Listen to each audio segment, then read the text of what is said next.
One of the things that we bring to you with the next bite is not only cutting-edge fishing techniques, but it's the guys that we fish with. To my left is Joe Bricko, to my right is Dylan Maki. These guys just won the AIM Tournament Series Championship for Minnesota. But we're going to go out here on Leech Lake today. Beautiful fall day, sunny, a little bit of wind, the perfect walleye chop actually. And we're going to basically be using a technique that you've seen before, but in an area that you normally wouldn't look for as a fall walleye spot. Come with us. This is going to be a really cool show, and I hope that it helps you get your next bite.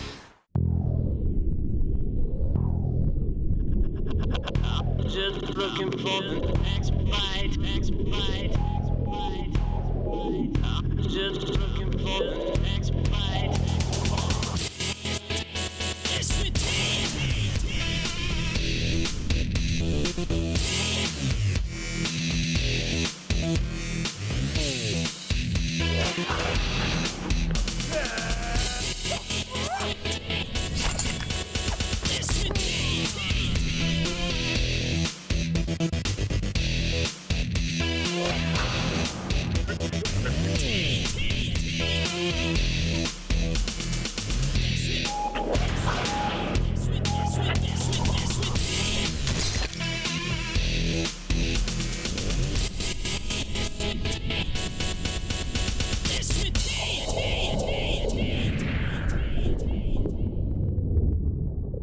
Late fall on Leech Lake in northern Minnesota traditionally means targeting deep water for walleyes. Deep like 30 feet deep or more. In any case, it is certainly not a time of year that would have most anglers considering more shallow, current-affected areas. Shivers catch everything. Areas that are usually reserved for spring. So our scenario that we've got going on today, we've got a real shallow basin behind us. It necks down into a nice little trough or a funnel. It bottoms out in about 20 feet and it gets real narrow in here. There's a little bit of current that comes into it, and then that connects us out to the main lake. This perfect scenario attracts a lot of bait fish, young of the year perch. We caught a few that are the same size as our shiver minnows and a lot of other native minnows that are out here. So a lot of people see this as being a lot of a springtime spot, but it is very overlooked in the fall time. You got one, Joe? Yep. That's pretty cool. Are you gonna be another?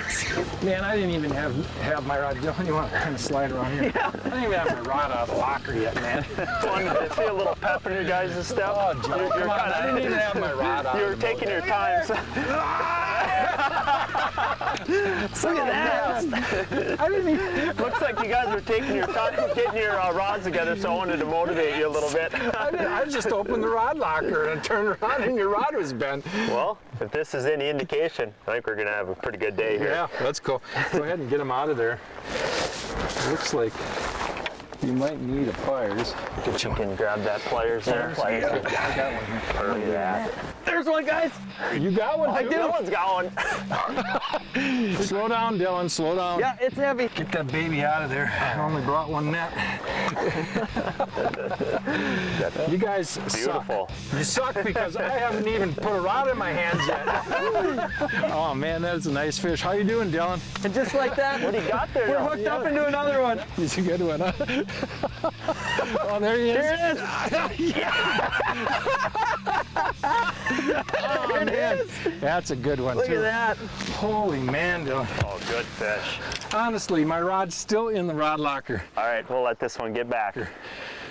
I guess when you're old and slow, that's what you get. That's right. And imagine man. that There she goes. on a shiver. Whew, well, two pretty good fish, like boom, boom. That's right. Out of the chute. You let him go. I'm gonna get this out of here for you, you gotta so get I can fishing. actually fish, you know? The next bite is brought to you by Mercury Marine. Go boldly. Tracker Boats. Fish the Finest. Bass Pro Shops. Your adventure starts here. Berkley. Catch more fish. And MotorGuide. Accuracy matters. Closed captioning for the next bite is provided by Power Pole, the ultimate in shallow water anchors.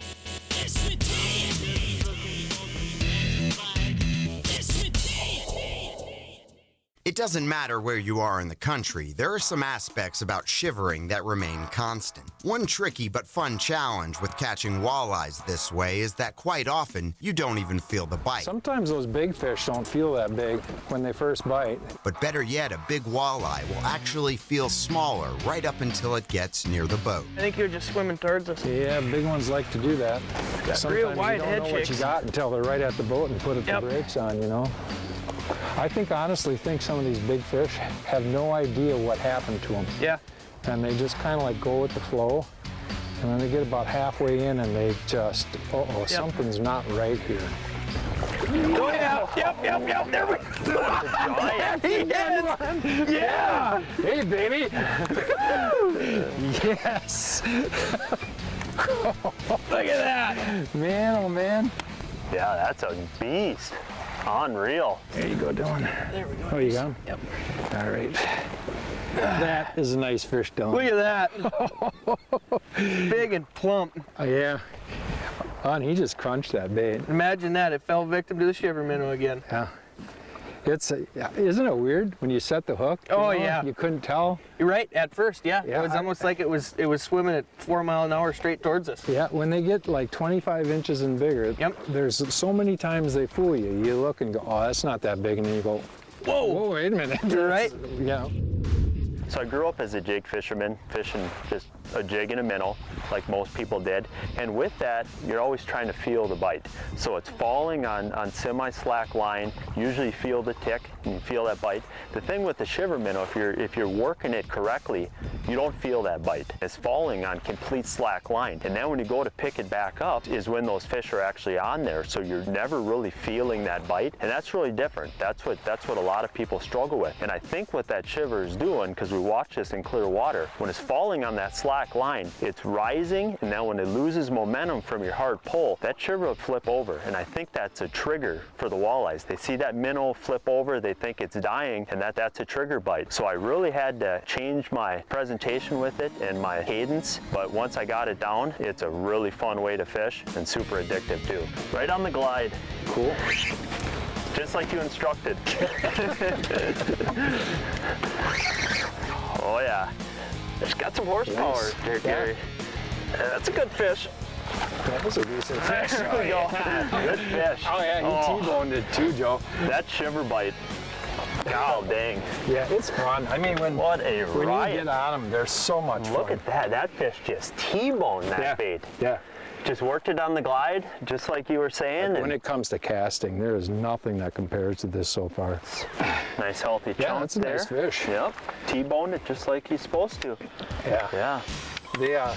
They see that thing. I don't know if they think it's dying or what, but boy, they sure go after it. Honestly, it's like they have to see something in the real world that calls out easy meal.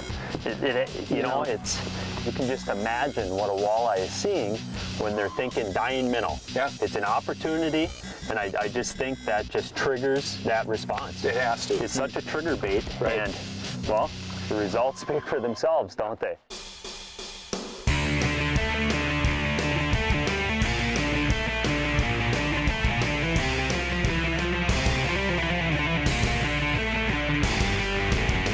Sight Bites. Real-time fishing information from all the pros in one place at walleyechatter.com. If you like walleye fishing, being out in rough water is probably inevitable. And a lot of times running that rough water is really important, whether it's outrunning a storm, or maybe like me, I'm in a tournament and got to get to places really quick, or maybe you just like being out in rough water and like the thrill of running in big waves. In any case, one of the key skills that you need to develop to do that is being able to read the water ahead of you. Whether that's seeing a trough, running sideways in it and almost being like a surfer, getting on the face of it, or down in the trough and running the smooth water, or maybe it's running into the waves and you're looking ahead and trying to find little areas of flat. I'm sure you've all heard it, a lot of times the big waves come in threes, so in between those threes, a lot of times there's a flat area where you can accelerate. You see those big waves coming, you decelerate. So you're off and on that throttle all the time, so an important tool to reading that water is to be able to see them better and that's what your sunglasses are going to do. You know, they're called sunglasses, but they're actually helping you in a lot of different ways to read that water. Let me give you a few examples.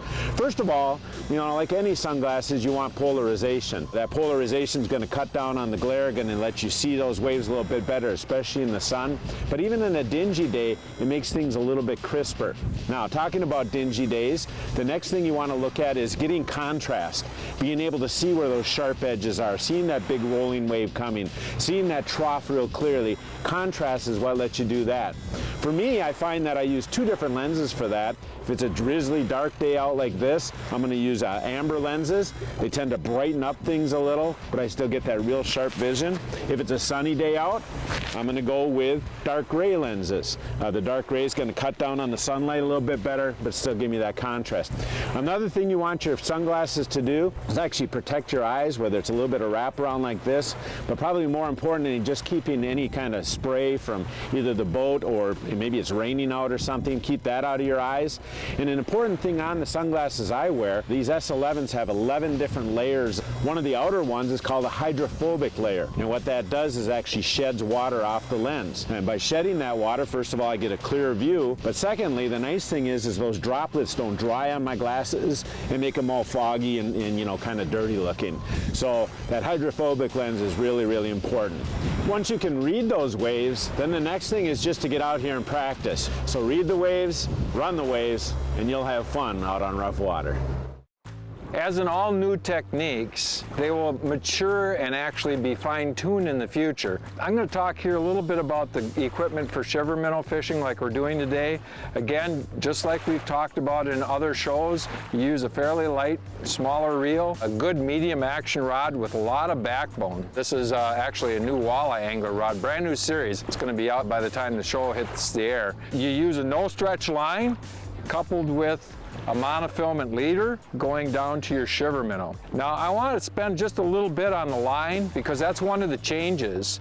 The line that we're using now is a brand new line. It's like a cross between Berkley Nanofill and the regular Berkley Fire line. It's called a Fire Line Carrier 8. And why we've started to switch to that is because it gives you the castability of Nanofill. It's got that slippery exterior, but it's 4 times tougher than Fire Line. When you're fishing in areas around rocks, zebra mussels, those sorts of things, this is the stuff to use right now. We use a 10-pound test. Then the fluorocarbon leader, I'm actually going into the leader material from Berkley. I use a 15-pound fluorocarbon, 100% fluorocarbon.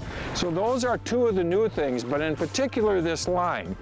The lures that we've been catching the fish on have been number 3 shiver minnows in this holographic gold pattern, shell bell. Okay, so that's been one of our good big fish baits.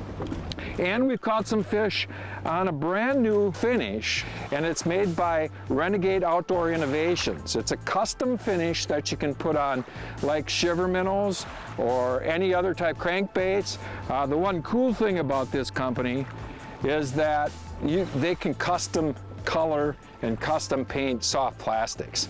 Nobody else has done that. This is the coolest, latest cutting edge stuff.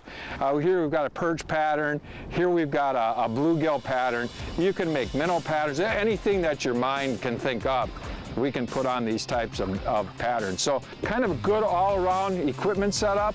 Shows you everything that we've used here today. And man, we've caught a lot of fish. We've had a blast. Throwing in some custom color patterns is somewhat perfect for this exact situation, where even with great success on proven commercial colors of shiver minnows. What the heck is this? Muskie? We were just talking about one. Could be. God, that Whatever it was, you nailed it. The heavy presence of panfish are exactly what these fall, shallower water walleyes are after. Well, this is on that custom shiver. Custom color. Yeah, the one that's like a perch. There's some cool. October fishing at its finest. Really? Yeah. Really weird how he bit, too. Yeah, weird, you know, weird bite. You guys all saw me set the hook. Yeah, oh yeah. It looked like I thought maybe a muskie at first, you know, and then I was like, oh, he's off. Yeah. Then I get halfway in. Yep. He's there yet. Spun around. That's just a bizarre thing. Yeah. And while not everything that glitters is walleye gold, Fish with teeth. I like them when they're a lot bigger than this, though. Since northerns and muskies have to eat also. Yeah. Boy, this one's just all sorts of beat up. Yeah, he Losing is. half Look at his him. fin, and looks like a like they've muskie been- got a hold of him. When fishing a densely populated area like this Leech Lake Bay, being able to fan cast without intruding over the fish Body looks big. He's like the third time he bit on 3 different casts. Oh, right my. in the exact same spot. is likely really helping to keep the bite going, no matter what the species. Ooh, look at him. Oh, Dylan's a good fish. Oh, Dylan. Oh, Look big at belly on that one. that fish. Oh my goodness. Wow. Whoa. That's what we're here for. Dude, perfect. Look at that one. Nice fish, DP. Boy, did he fight hard. He sure did. He yeah, put on the bulldogging. brakes hard right next to the boat. Yeah. You know, he, honestly, I think the same fish bit 3 times. I think I missed him 2 other casts. Yep. And then this time when he bit, either that or there's a couple of them right there. You're you know. right. But, that was fun. That was fun. That was really fun. Good fish. It was way out there on the cast, too. Yeah, it was right at the end of the cast. Yep. And all 3 of them were, all 3 bites I had were way out at the end. Yeah, so right there. Yep. All right, man, we'll let him go. Okay, buddy. Oh, yeah. Yeah, yeah. The next bite is brought to you by Mercury Marine. Go boldly. Tracker Boats. Fish the Finest. Bass Pro Shops. Your adventure starts here. Berkley. Catch more fish. Lowrance. Find, navigate, dominate. MotorGuide trolling motors engineered for anglers. Strike King, legacy of domination for 50 years. And Power Pole, swift, silent, secure.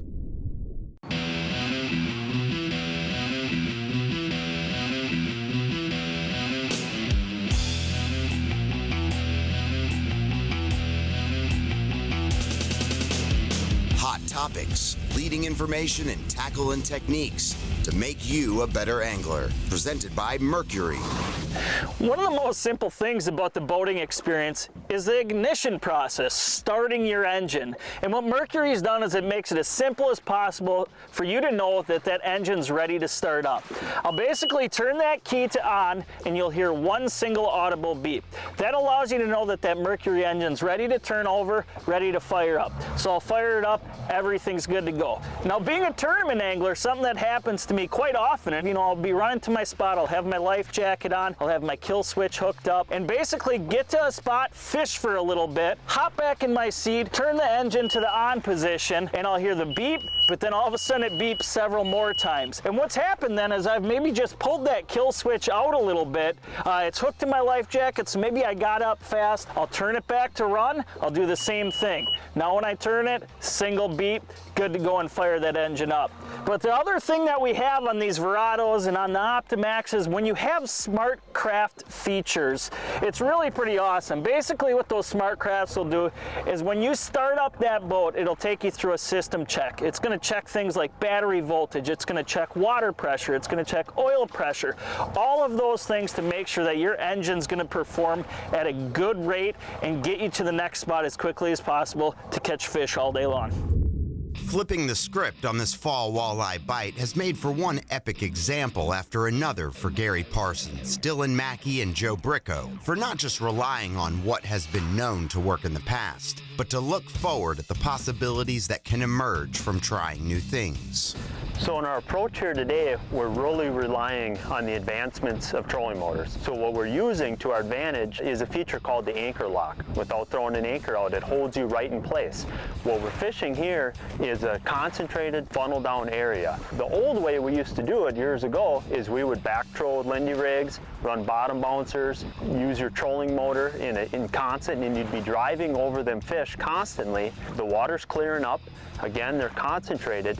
What this anchor lock allows us to do on this XI5 is hold the boat stationary off of those fish, and that's also kind of changed some of the fishing tactics. So instead of the old traditional method, now we can fan cast. Today we're using shiver minnows, and allows us to throw 360 degrees around the boat in anchor lock and cast directly on those pods of fish, because you're not going over them, waiting to come back on top of them. The motor's not spooking them fish. So the advancement of these trolling motors has really helped us today to be more efficient and more effective. I turned my head and you just crushed that fish. I'll get the net this time. Well, look at him swimming. He's going straight over that way. You just chase him with the trolling motor? Darn near. You don't get to do that. We need to see your fighting skill. Yeah. Besides, this motor's in anchor mode, and I don't want to move from the spot. Yeah, no kidding, right? It's a big fish. Bricko, It is. Now I can see how you win championships when you got a kid that catches big fish like this. I got no problem being that man. Here he is, You Joe. winning this battle? Oh, Here he is, Joe. Yeah. Oh, she's big. Oh, no. Look how graceful. Look at that. Giant. You need a bigger net for your fish, Dylan. Nice fish. Look at that. Look at that. I got to get my hands on her. Oh, the fire's like you're right there. Oh, what a great fish. I'm going to take a picture of this fish. That's a nice one. Yeah, that's a big one. Look at that eye. Oh, did that one crush it? There she is. I look over and your rod was just buckled. Doubled right over. I didn't think it was going to be a walleye. I didn't either. Wow. Man, Great but I fish. could feel the big head shakes on it, so I definitely Stayed down had too. suspicion that it was a walleye, but unreal. Fall fishing at its finest. Right here it is. Great fish. As in any technique. Okay, let's try again. Ready? Giant. Yeah! Oh, great. Look at that. Giant. Pretty big hat you got on there. A lot of smarts in there. Dylan, you got a point there. No idea where I'm starting this. Keep rolling. The process is the ignition cycle. All right, ready? Don't smile. Makes it a little tougher when you get a tangle. Oh, jeez! That one hit it on the way down hard. Very hard. The Next Bite would like to thank Dylan Maki of Hang Loose Outdoors. For more information on Dylan's multi-species northern Minnesota guiding operations, visit www.hanglooseoutdoors.com.